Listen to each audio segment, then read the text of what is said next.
a good job on it. I call David Shearer. Thank you, Mr Speaker.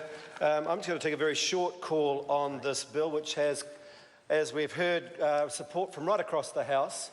And it's something I think that perhaps the public, when they're watching Parliament, forgets. About 3/4 of the bills that come through this House are actually supported by everybody, or a great majority of the people in this House, and working to help and push and move things through and make New Zealand a better place. Obviously, it's the issues that we disagree on that, of course, attract the attention, and unfortunately it distorts the view in which perhaps many of us see in the House.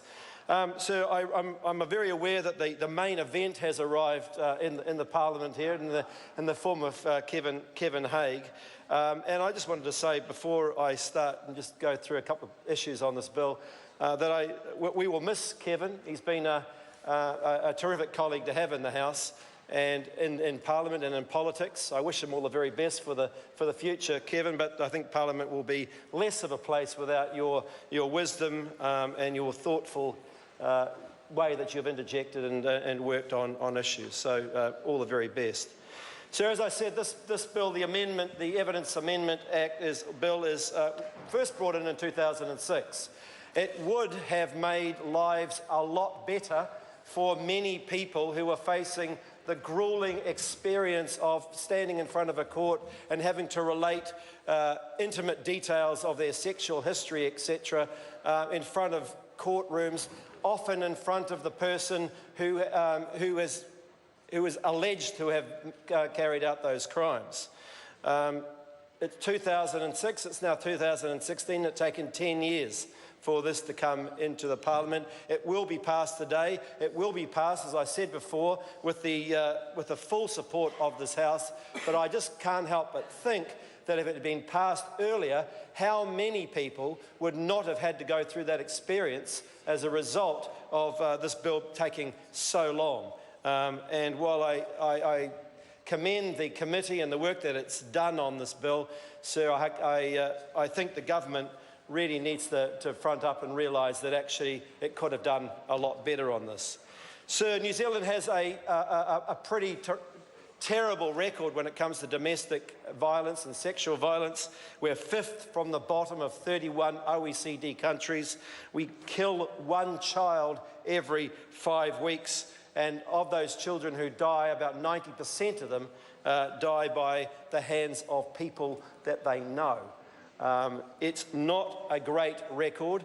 When it comes to rape and sexual violence, it's estimated that about of a 100 sexual violations, about 10% will be reported, and only 1% will result in a conviction. And that is pretty terrible as well, sir.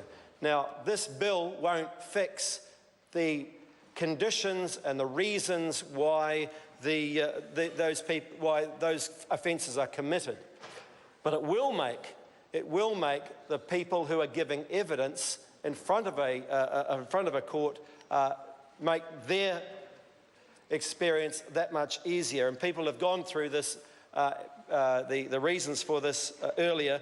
But first of all, for example, it will, mean that children by right will not appear in court, but will give evidence through an alternative way. Okay. That's good news. There was I think it was Mark Lyons who had molested several children. The father of one of those girls who was molested by him said, if we had had this legislation in place, it would have made her life far less traumatic and far easier to give evidence in a private room, rather than knowing that Mark Lyons was at the end of a video camera and being able to see everything that she was doing and saying. So that's one good thing. It places restrictions on video evidence that is collected. So that evidence cannot just be shared around, it has to be viewed inside a police station. So there are a number I just want to mention two, because I know time's ticking on. Those are two very important changes that the Evidence Amendment Act makes to make the prosecution of sexual and domestic violence and general violence that much easier on victims. Sir, it is, as people have said, something that has the full support of the House. It's something that has been worked on. They've heard a lot of very good submissions from some of the top lawyers in the country, most of whom have made suggestions, but in general have agreed upon the legislation. There is a feeling that it doesn't go far enough. There is probably a sense that we'll be back here amending it one more time, but nevertheless, it's positive. It's a positive step forward, and Labor is very pleased to support this legislation in the House today. Thank you, Mr. Speaker. Dr.